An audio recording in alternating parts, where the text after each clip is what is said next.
Birdstrike. "I know what a Jubilee is," announced Henry. "It's an engine called Bahamas. I met him at Crewe." "Isn't it a sort of party?" asked Percy. "Thomas and I took some scouts to one once."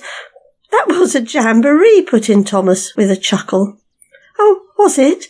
said Percy. "Sorry." Gordon smiled. "Actually, it's a train," he said knowingly. "Flying Scotsman told me. The Silver Jubilee used to run from London in the old days." "But we're not in London," objected Henry. "And if it's a train, why do we need it?" James continued. "We don't," interrupted a well-known voice. "Our Jubilee is a golden one because in 1995 it is 50 years since stories about us began to be in books. I thought it would be a good idea to celebrate." "It is a party," squeaked Percy excitedly. The Fat Controller laughed. "Oh, well, sort of, Percy," he agreed. "I haven't worked out the details yet, but you will all know about it in plenty of time." The engines were excited. "Will there be a special train?" Gordon asked the Fat Controller. "Can I pull it, please, sir?" "Sorry, Gordon," said the Fat Controller. "There will be a special train, but I can't spare you, I'm afraid. Anyway, haven't you forgotten how you had coal and water problems on the other railway?" Gordon had. "You remember Pip and Emma, though, don't you, Gordon?" the Fat Controller went on. "I've asked them to be my special train for the guests from London." Gordon puffed away. Near Henry's tunnel, the main line passed through woodlands, and the high branches of the trees were full of birds' nests.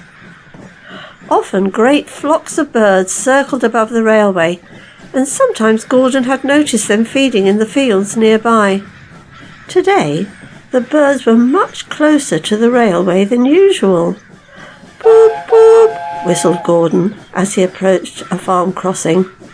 Startled, the birds rose together in a thick black cloud.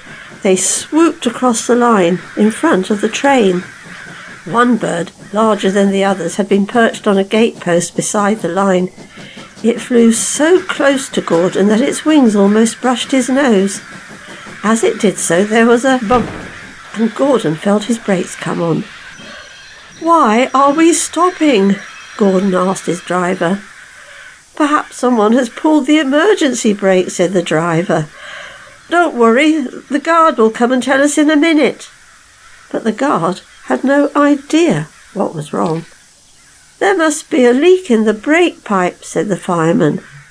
He inspected the pipe from one end of the train to the other, but he could find nothing wrong. "I can't understand it," said the driver, scratching his head. "There's no leak anywhere, yet the brakes are on." "It was just when those birds flew across," said Gordon. "One nearly hit me, and there was a bump." "Just a minute," interrupted the fireman. He looked quickly at Gordon's front brake pipe. "There you are," he said triumphantly. The fireman laughed. Oh, that bird knocked the seal out of your brake pipe," he explained. "Look." "Well, I'm blessed," said the driver. "I've never heard of a bird strike on a steam engine before." "A crow did it on the Great Western in 1915. I read about it only last week," chuckled the fireman. Gordon was soon on his way again. The other engines laughed. "Poor old Gordon," they chuckled to each other. "Fancy being stopped by a bird. That's nothing to crow about, is it?"